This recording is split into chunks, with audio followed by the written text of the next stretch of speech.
Hey, how's it going, everybody? Montano and Meghan Angley out here at the Avs practice facility. Just got done hearing from Joe Sakic, Chris MacFarland. We're going to unpack everything that we just heard on today's show, but I do want to remind you guys about our great friends over at Trusted American Mortgage. Head on over to trustedamerican.com right now. Their salary-based mortgage consultants want to help you lower your interest rate, get a better monthly payment. So like I said, go to trustedamerican.com right now to see how much money they can help you start saving today. Hello and welcome in. Please do not leave your luggage unattended on the station.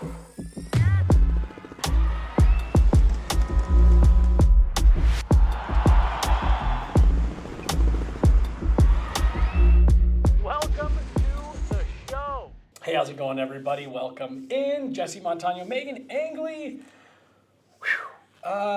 Emotional is not the right word, but Meghan, we just had our season-ending availability with Joe Sakic and Chris MacFarland. Chris MacFarland, general manager of the Colorado Avalanche. Joe Sakic, president of the organization. A lot of tough questions, a lot of tough answers, and I thought that was one of the more raw and honest availabilities that we've gotten out of Chris MacFarland, Joe Sakic on the heels of that round one elimination. We're going to dig into all of it. We'll hear from them a little bit. As always, let's start. How you doing? I'm doing good. You probably noticed I came in right up the line there, right before Chris and Joe walked in the room. So there was a little bit of that stress, gripping the steering wheel a little tightly getting here in the rain, but I'm so much better now that I made it. Meghan just likes to feel something. So she likes to get that adrenaline going. So she makes sure she runs right up to the last second just to feel alive. Yeah. Meghan, I guess there's not much for us to pontificate about here. Let's just kind of jump right into things, what we heard. Today, look, you and I have already had a couple shows where we talked about and unpacked what happened not only in Game 7, but in the Round 1 series in general against the Dallas Stars. And today we got to hear from C-Mac and Joe on it as well. But everything started confirming the thing that we thought would happen. Look, you and I both said, I don't think C-Mac loses his job. I don't think Jared Bednar loses his job. But there probably is going to be a head that rolls. And we both said, if anybody, it's likely Ray Bennett, power play coach. And that is how Chris MacFarland started the availability. Ray Bennett has been relieved of his coaching duties as of this morning. Today we made a difficult decision. We're going to move on a good hockey man and a good person and a good coach in Ray Bennett. So just wanted to start off with that and thank Ray for many, many years of 100% commitment to us. Ray's been around a long time, and that was not an easy start to the day. So I can't say it's fully unexpected, but I guess just what were your thoughts when this presser started and now is how it leads off? Yeah, it makes a lot of sense. It's tough. I think I was actually on his, coach page the other night to try and see when he first started here and if it had any contract information for his term. And I was just looking over some of his past numbers with the power play over the seasons in his time with the Avs. And on the whole, it's come away very good. And so special teams in season especially, they come in waves, and so you have those moments where it hits a low and you really feel the stagnancy of it and it's frustrating, but you come away and it's like, this was a top 10 power play in the league year by year, right? But what became an issue was those lows did still persist every season. And look, there's going to be fluctuations on the power play no matter what. But the timeliness of them in this series is where it became an issue. It's like, okay, this can't happen right now.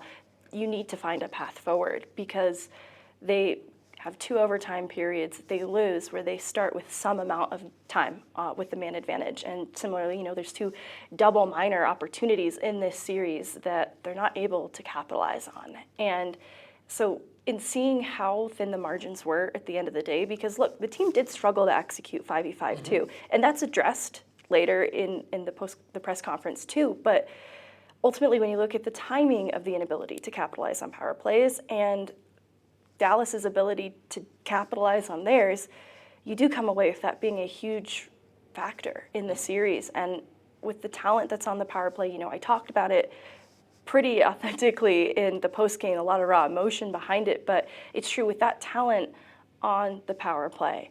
no matter what the aggressive Dallas PK is doing, there should have been more options. And it's a complicated conversation with some layers because the players have a say in it too, and they have a job to do to execute similarly. But it just didn't feel like, I use the word versatility a lot, some of versatility is the players innately having that, and it's also being shown other options. And I just didn't feel they had enough. Joe Sakic, I mean, he didn't say it's Ray Bennett's fault, but he was pretty clear in his thoughts that he felt Dallas's ability to convert on not only power plays, but key power plays at key moments in the Avs' inability to do so. To your point, not even necessarily the power play as a whole, but the power plays in overtime, the double minors, the opportunities that they had to extend leads late in games with the man advantage. Joe Sakic, I thought, was pretty clear in how he felt that cost them the series. 5-on-5, I thought we played great hockey. Prepared, and the guys were dialed in, and we were playing Avalanche hockey. I think the difference in the series, when you look back and reflect, is their power play. They executed. They did everything they needed to do to be dangerous and scored at key moments of the game, and our power play didn't do that for whatever reason. Whether it was, it ended up being confidence, I think, but try and make adjustments, but we just we didn't have it at the right time, and so that at the end of the day, that when you look at it all, that was the difference. And like you said, it was that inability to find a way to make it work, to make a small little, I don't even necessarily know if it's adjustment or a new rollout of how you want to deploy guys, whatever it is. Right. Joe Sakic, I thought, made it pretty clear, our inability to find one more power play to capitalize on is ultimately what cost us this series. And again, he didn't say it's Ray Bennett's fault. He made the exact point that you did. At a certain level, the players have to execute, but they just felt like maybe there wasn't enough done in those finer-tuned moments. And so that's why ultimately it's not a huge surprise. You're going to get a fresh voice in there. And I just wanted to make one last comment on your point about, lulls happen. But, man, it did feel like, and this isn't exclusive to this season, Megan, No. You had extended lulls over and over and over again. And then you go through stretches where it was white hot. And that, after a while, it's just okay, so we're just constantly on this hot or cold. And what happens if a cold strikes at the wrong time? And that's kind of what happened. And that's why I think Ray Bennett finds himself on the open market today.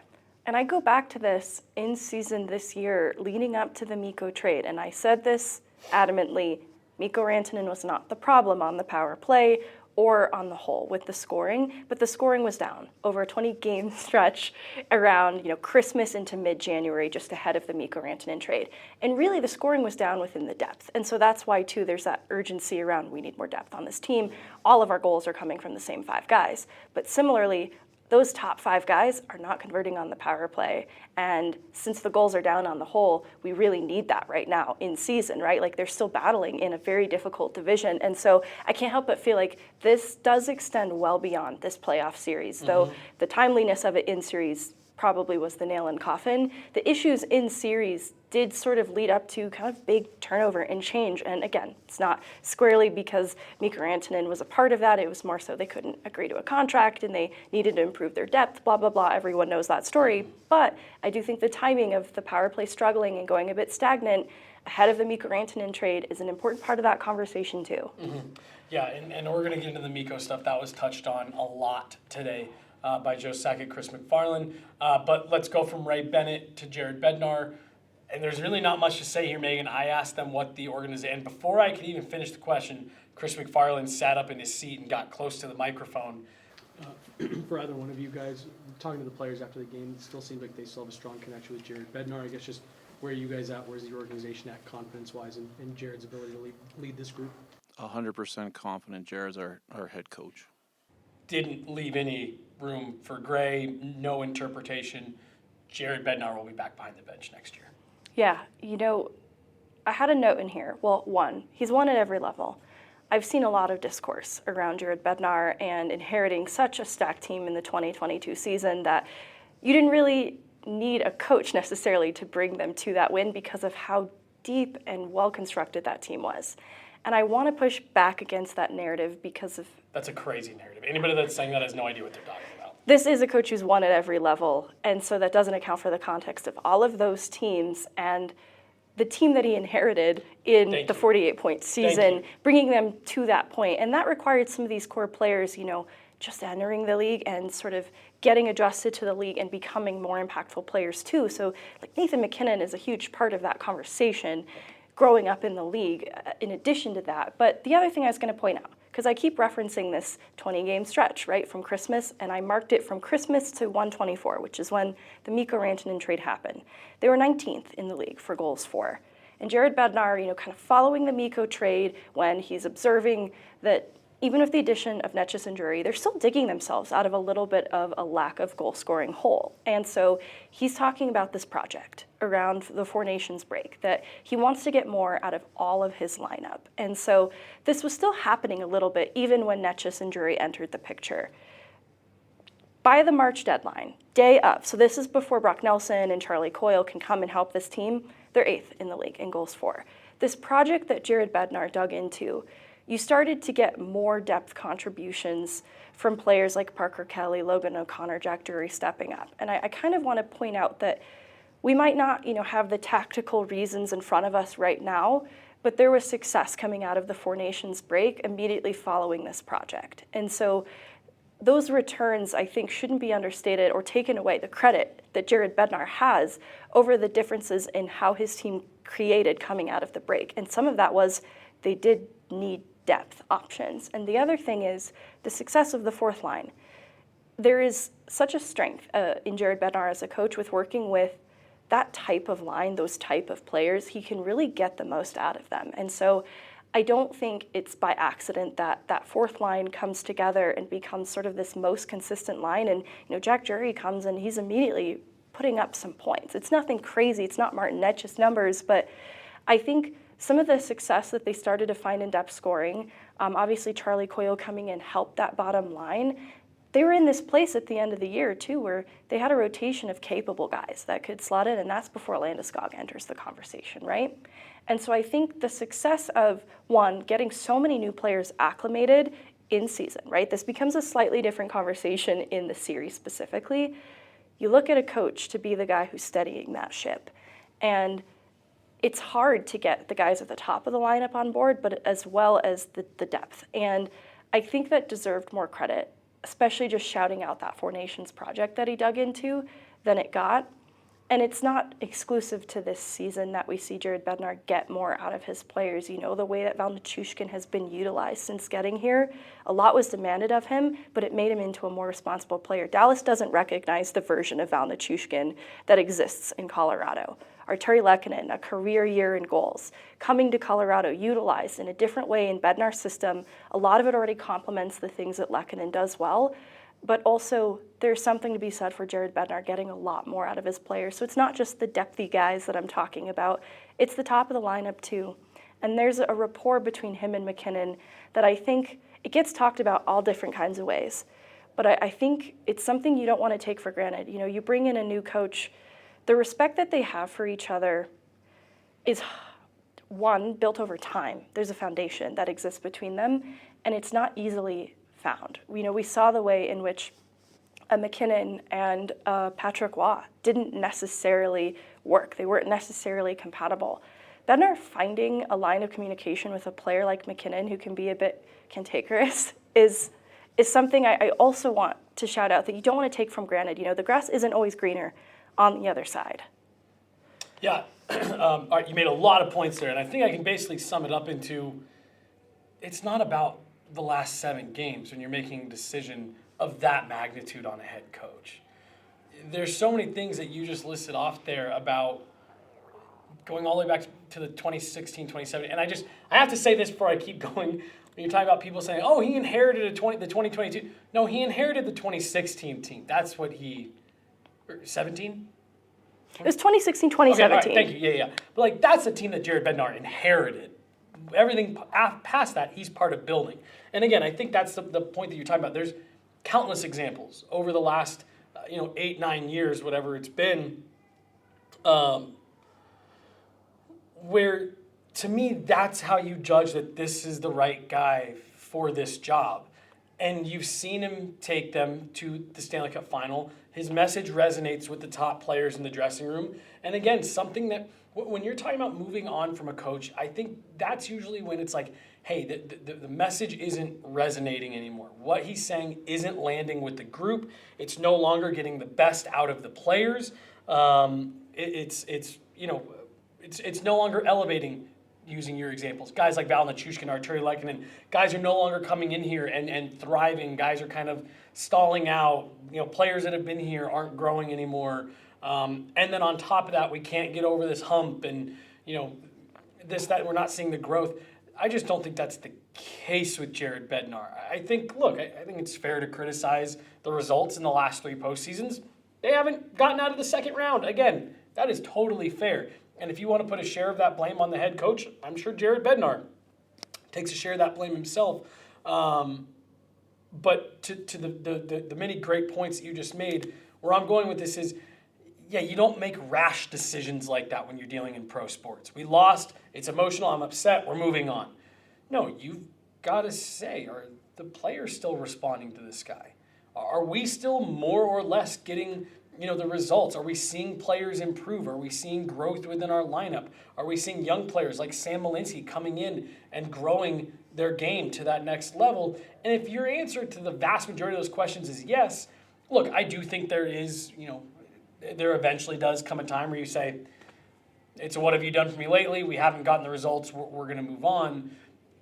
But for a head coach who's been here, has had the success, has led your team on one of their more successful regular season runs across multiple seasons in franchise history, a guy who gets the most out of your players, a guy who, to your point, works really well with your superstar player who can be a little prickly. Those things outweigh the fact that you pulled a really good team in the first round and lost a heartbreaker in 7 games to me.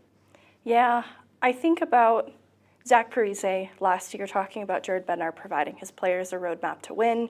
Talking with Brock Nelson, he described something similar in the information that's given to them in series and how much more in-depth it gets. Because I think the criticism in this series was the DeBoer comparison. Side by side, it felt like he's getting out-coached. And so what's tough is I think people feel he didn't make any tactical changes in response to Dallas, but that isn't true. And as we've talked about it over the series, we've talked about the way in which he's changed some of the lines. But beyond that, he has given them different ways to break out, because that was an area of Colorado's game that Dallas was picking apart. And so the D-to-D pass sometimes didn't work. And so they would have, on the breakout, they'd have a forward hang back as caution, and they would sometimes utilize the forward more on the breakout. And this would allow them to more safely, but also more efficiently attack with speed. And similarly, their entries changed too. There was a variety of ways in which they entered. Earlier in the series, they'd have the skater get across the blue line and dump the puck in, and then they'd have F1 go below it to collect that puck, and F1 then would go to kind of the half wall to get that puck back from the one battle, which was a 50-50 win, because Dallas was also pretty quick to try to get below the goal line with numbers to smother that guy, but they also then realized that Dallas is probably going to beat them to that puck below, Colorado's probably going to beat them to that puck below the goal line. They just have the speed to do it. So they would actually turn their attention to the guy at the half wall, that F1, right? And so that pass would come back initially. On entry, they would seem to have possession, right? But then the guy on the wall would be smothered. He'd be suffocated because they would turn their attentions to him instead of worrying about that race. And then that's where the Avs would get clipped to the perimeter, and it would make it hard for them to get anything inside ice. And similarly, the guy out high, like a Cale Makar, they had his number too. And so the tactical changes were not necessarily the dump and chase style of hockey. They would get that initial pass back quicker coming over the blue line in a way similar that we saw with like the Brock, it was Gabriel Landeskog, Brock Nelson, and I want to say Val Nichushkin was the other player. And that's the one that takes kind of a weird trajectory to the net in the series. But that type of entry is an example of overcoming a way in which Dallas was sort of countering that. I don't want to call it dump and chase, but a lot of this, Dallas wanted to beat Colorado into kind of a muck and grind style of hockey. And Colorado was good at coming up with a win in that initial puck battle, but it could be hard for winning the puck back after that. And so I think that's just one example that comes to mind of a change that was made. But there were areas where changes wasn't made. Weren't made, that's on the power play.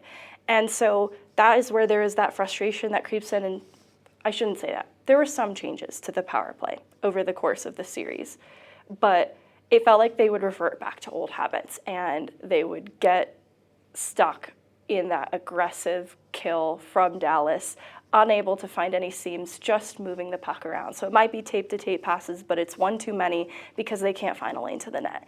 And that's where you felt the frustration on the power play side of it. But you look at why they dominated 5v5, and there's a lot of Jared Bednar's fingerprints as to why that is.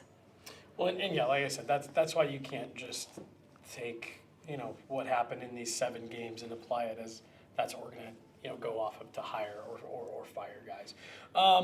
Let's move on, Megan. Joe Sakic, I thought had a lot of really interesting quotes in this one, but obviously Mikko Rantanen was a big topic of discussion, and they pretty vehemently continued to defend the move. I did ask later in the press conference about Carolina then flipping him back to Dallas, and they didn't really take the bait on that.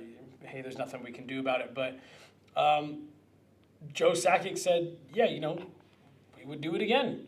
We felt that was the right move for our team, and they hammered on it multiple times. Chris MacFarland even saying, when we met for our winter meetings, our team was not good enough. And that was a phrase that they used over and over again. We weren't good enough. We weren't deep enough. We weren't good enough. We needed a team more similar to what we had in 2022. Joe Sakic acknowledged, yes, we had our stars in 2022, but it was the depth. It was our ability to come at you in waves. I know it didn't have anything to do with the Mikko Rantanen deal, but they, talked about how they liked what they did in net. They defended making the Mikko Rantanen trade and said, essentially, I'm paraphrasing here, we did what we felt was going to make us the best version of our team, and it really sucks that it didn't work out. Joe Sakic even said, if it was up to me, I'd run it back with this group again next year. We think that highly of this group. So, we knew they weren't going to come out and be like, oh, man, what a mistake it was to trade Mikko Rantanen. But they said, yeah, we would do it again. Yeah, I think one thing Joe Sakic said early in the press conference that he kind of stopped, thought more about how he was saying it and kind of changed direction was how the conversations with Mikko's agent went. He said something about, how, Mikko's agent has his idea of what that number was. And the way he said it sounded as if, look, there's a lot of numbers out there about what Mikko wanted and where that line was drawn on the Av side, on Mikko's side, and I just don't think we've ever been given the full story. I think that's an important part here. Yeah, and we never will. Totally. And we never will, but it sounded like Joe was almost about to say as much. What we hear in the public-facing side of things, it's being fed to us. That's one interpretation of it, right? Is kind of the impression I got of how he was saying it. I think that's important, that this was just not going to work with Mikko. He was going to walk into free agency, and the team would not be deep, and so they might get, a playoff performer in Mikko for one more run here, but they still wouldn't have had the depth. They would have, the depth would have honestly been a huge issue. Because look, something we'll talk about at some point over, our breakdowns over the summer is how this third line was kind of ineffective in this series. It didn't come together in the right way. So it's still a problem that's looming over the Avs' head. But imagine the problem, that's with the addition of a Coyle and a Landeskog coming back, and then you've got a fourth line that's only made up of Jack Drury as the center there, who was a beast in the faceoff dot all series long. You wouldn't have had these things. You wouldn't have had a bottom six, essentially. Well, and not to mention that, Megan, but had you kept Mikko, right, and we're seeing it with Toronto right now, in a little bit of a different circumstance with Mitch Marner, okay, let's say you would have kept Mikko. And you would have had at least a version of the issues that you just laid out regarding the depth. Even if, and I'm even being maybe a little bit overly generous here. Let's say you could have brought in Charlie Coyle still and I'm kind of just making shit up here, you know. Yeah. But, No, you know, I like it. so let's say, you know, you're able to make a tweak. You keep Mikko. You can't get him signed yet, and now, you know, and you lose in the first round of the Dallas Stars. That's likely who you would have played either way. So then you would have been sitting here on May 6th, and we would have been talking to these guys saying, are you worried about being able to get a deal done for Mikko? What's going to happen? And then imagine the questions that you have to face if he ends up walking in free agency and signs with Dallas this summer. Then you got nothing for him. He signed in your division because clearly that was a place he was comfortable signing. They would have pursued him in the offseason had he gotten to free agency. You were really in a tough spot, shy of just giving in to, you know, the number that Joe Sakic's alluding to, whatever the version of the number is that, you know, Mikko and his agent, you know, feel that it is. And so, you know, I give him credit for saying we made the move that we felt was the best thing for our organization, and we're sticking by it. And let's not forget, too, there was a huge issue at 2C. And look, this hasn't aged well when we look at Brock Nelson's offensive impact in the series, but Casey Middlestat would not have been the solution going into these playoffs. I think everyone watching the season would have felt a confidence saying, yeah, that wouldn't have been the move. And so the Mikko Rantanen trade is sort of a catalyst in being able to better address that position as well. You know, obviously, Charlie Coyle is a return in moving on from Casey Middlestat, and it would have still presented a huge issue with 2C in addition to the depth issue that was also there. So there are big issues with the roster that needed to be addressed, and I'm not saying that's why the Mikko Rantanen trade happened. It's just a product of that. I should mention they did say no other personnel changes are expected. Hockey ops, coaching, things like that. But, you know, they definitely did say, like, they've got their work cut out for them in terms of how the roster's put together. That's not exactly the words they used, but, you know, hey, we got clarity on Gabe. We'd like to run it back in the best way that we can, but, you know, we know we're going to have to go through our exit interviews, things like that. I guess just, did you have any thoughts on, I stand by what I said yesterday. It's going to be tough for him, but I think those looked like two guys in there that were pissed off, that were motivated, and I think they're going to be aggressive this summer in making sure this roster is where they want it to be going into next year. Yeah, there's a lot of motivation behind that, too.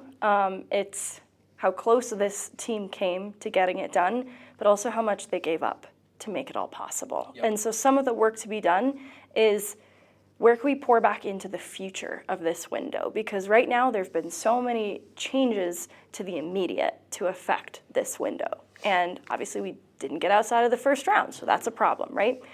And they're going to need to then have an interesting strategy for how they approach free agency, college free agents, as well as the draft. And I'm not expecting them necessarily to draft players that can make an impact in the NHL out of this draft, but it's usually where they recoup some picks, and they've had some interesting late round picks as of late that I think that will be an interesting thing to keep an eye on. And the other thing is, you're right, there were so many different questions with the same answers about how much this stings, basically. Yeah. And I think that the answer to my Mackenzie Blackwood question was interesting, right? Is one, they feel they've only scratched the surface in getting the most out of Mackenzie Blackwood as a starter. And I share in that sentiment. Yep. I've seen some people critical of the term that they signed him to before having seen him play in the playoffs. After they saw him play in the playoffs, they're like, wow, can't believe that we're locked into this goaltender for the next few years. I can't believe that. I think that Mackenzie Blackwood really proved himself in the series, but also over his body of work in the regular season. And Joe Sakic's answer to following, Chris MacFarland's thoughts that he's only scratched the surface was really going back to with how good Blackwood was, how solid he was, how much confidence he gave the team. That's another reason why this stings. Look how good this team was. Mm-hmm. Just look at how good this goaltender was, and that adds to the sting. And I can appreciate that because there's optimism then around where they're still headed with a player like Blackwood, who is going to be their starter for years to come. Yeah, and those were two areas where Joe Sakic even said, look, you want a positive out of all this? We got our captain back. And then he also kind of went on to say, like, and we have our goaltending figured out. Like, there's still going to be question marks. There's still going to be holes you got to fill. You got to, recoup some of that draft capital, as you were just saying. But, like, they are going into this summer feeling better about spots on the roster that they did not feel good about last summer. So that is significant as well. And they did touch on the fact that they are going to engage in some contract extension talks with Marty Necas after July 1 and kind of start doing that due diligence as well. But I want to hit on the part that you talked about just now with Joe Sakic in particular, over and over saying this stings. This really stings. And he said that it stings differently than the last 2 seasons because they felt like they had a team that could win this year in the same way they did with 2022. You talked about scar tissue on yesterday's show, and Jared Bednar has talked about how losing to Vegas in 2021 changed them. And that was a loss that sat with folks for a long time, and that one really stung. Just based on the looks on their faces, the answers they gave, the honesty at which they spoke with Meghan, to me, I think there's a world where this type of loss has a similar impact on the organization where it's like, well, we're not going to feel this way again. The title defense season, there were some struggles in season, a lot of injuries. I remember there was a period where Mikko Rantanen was kind of carrying that team on its back. And so in season, there was a lot of question of where can this group go? Can they compete for another this year? They're kind of hanging together by rubber bands and glue. And Jared Bednar would talk about how the motivation after you've won the cup does come from a different place than the motivation like the sting of the Vegas loss was able to propel them to their Stanley Cup. That you have to dig a little deeper in somewhere different than once you've won it. And it seemed like that was something the players were adjusting to and learning because every professional athlete is highly motivated. It's just a different level of motivation to want the Stanley Cup enough. And I think, Dallas showed a lot of that hunger and desperation in the series, right? And so it makes me feel like it's similar to those comments that Jared Bednar made in the title defense season, that this team did need to draw upon motivation from an entirely new source, and this feels like that source because of the gravity of the sting that it's going to leave. Yeah. Meghan, was there anything else that overwhelmingly stood out to you in terms of their comments, maybe their thought process on things? There wasn't anything that really caught me off guard by what they said. I wasn't surprised by anything. Was there anything else that stuck out to you overwhelmingly? Overwhelming is maybe dramatic, but there are things that stick out to me. So when he was talking about Marty Necas, right, like a player that has another year here, but all right, are you going to start extension talks? He also mentions Parker Kelly. And so I thought that was interesting because there are other players in this boat, but he specifically, front of mind, Parker Kelly is there. And so it was actually someone I even thought about asking, but there just aren't enough questions that you're allotted in these types of settings. We went for almost 30 minutes, did you know that? Yeah, they were really generous, and we each got to ask at least 2 questions, which is very generous. And so if this had been a totally open forum, just me sitting with Chris MacFarland and Joe for fun having conversations, I would have asked about Parker Kelly. And so I do think this is a player that exceeded expectation. Meghan Angley asking about Parker Kelly for fun. Hey guys, we'll just meet for coffee and talk about Parker Kelly. I think the year that he had exceeded expectation, and he was such a good fit in Colorado. Yeah. It won't surprise me, and it's not going to be this newsworthy headline, but I think that he's someone that they want around the organization for longer. And again, I know that's not entirely newsworthy, but it did stand out to me that just among all the names that he could have said there and talking about extension talks like Jonathan Drouin, Parker Kelly. Well, and Meghan, it is funny as we wind this down here. They specifically called out the fourth line. You've called out the fourth line here. Like, as you're trying to rebuild something close to this for next year, why not lock in that fourth line and say, perfect, fourth line, set and forget?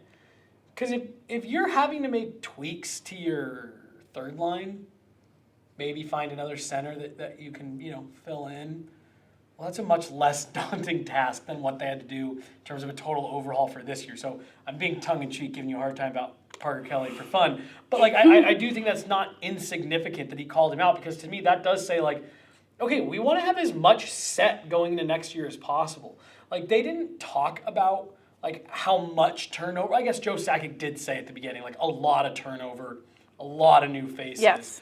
But that to me, them including Parker Kelly, is them saying like, we don't want to do this again next year. We don't want to be having to dig into free agency or trade pools or whatever to try to find top pieces, depth pieces, defense, goal. Like, no, let's minimize the chaos. And I think mentioning Parker Kelly is not insignificant. I wanted to throw some numbers at people around Mackenzie Blackwood's performance too. I've seen people feel like he didn't come up with the saves in the big moments. And I think if you really look at the context of the series game by game, goal by goal, I don't think that's really fair. I agree. There's a couple, honestly, at least 3 at the top of my brain, weird ones that you just don't hang on Mackenzie Blackwood. And so the numbers do reflect that of the goaltenders, and these are numbers as of yesterday before additional hockey was played. Among the goaltenders, he did give up some of the most rebounds. You could see that with the eye test, that this is maybe an area of his game that could stand to improve. But when it comes to the grade A's and the high danger chances, he had a better high danger save percentage than Jake Ottinger, who faced the most high danger chances of any goaltender as of yesterday. Because in terms of how the Avs were creating, they were putting a lot of pucks on net to include quality chances. It just wasn't translating, right? So it's a testament to what Jake Ottinger did well, but also Mackenzie Blackwood still faced the 4th most high danger chances and had, the 3rd most expected goals against. And the rush attempts were pretty similar either way, with Colorado coming ahead in creating more rush attempts that both goaltenders had to come up with saves. And to that note, it was still among the highest of any series coming out of the first round. And so the rebound thing may be an issue, but the high danger save percentage, I think, deserves more of a shout out that he was coming up with big saves. And I'm not even going to say he made him look easy, but to some extent he did.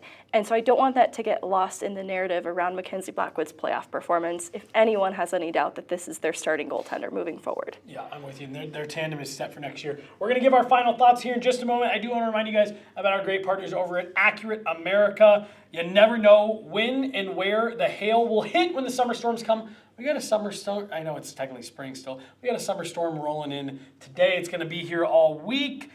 And the last thing you want is to be caught scrambling when the storms do roll in. So make sure you call before the storm. Call Accurate America, 303-900-ROOF. They'll partner with you on navigating insurance, provide quick, professional, and knowledgeable service using the latest technology and 3D modeling. And their work is guaranteed for as long as you own the home. That's my favorite part of it. I always have to call that out. I think that's such a cool thing to do. They come out and work on it now. If you're in that house 20 years later, they are going to guarantee that work. Don't scramble at the last minute. Call Accurate America, 303-900-ROOF. And Megan, make sure you call before the storm. Megan, final thoughts for you on what we heard today. I'm sure as you and I go back and re-listen to things, we'll have more to talk about and dissect here later in the week. We'll have plenty of clips going out talking about all this as well. But just kind of your final thoughts for today on what we heard from Joe and C-Mac.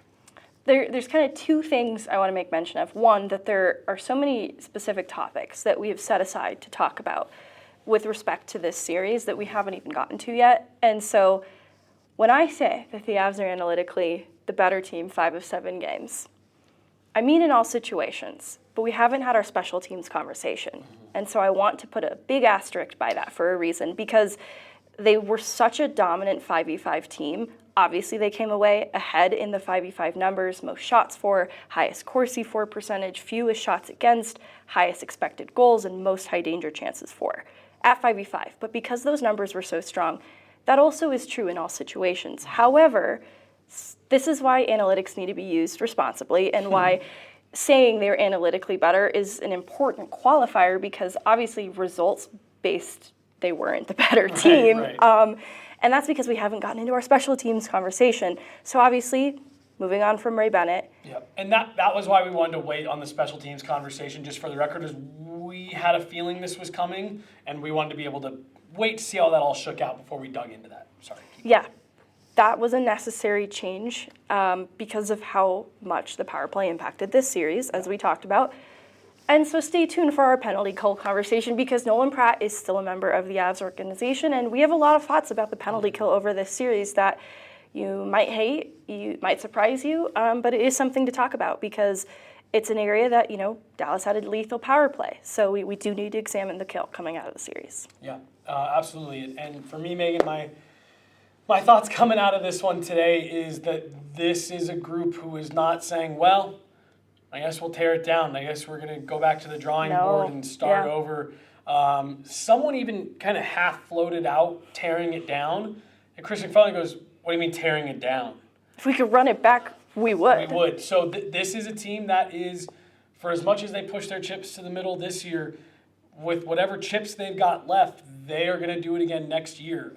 This seems like a group that this is not just going to be oh, well, we lost, let's get our tee time scheduled and get back at her next year. Like, to me, I think Chris MacFarland might take a couple days to make sure that he's in the right headspace, but he is probably getting back to work like yesterday. Oh my God, I imagine he hasn't slept very much. No, and the sleep he's gotten, I'm sure it has not been great sleep.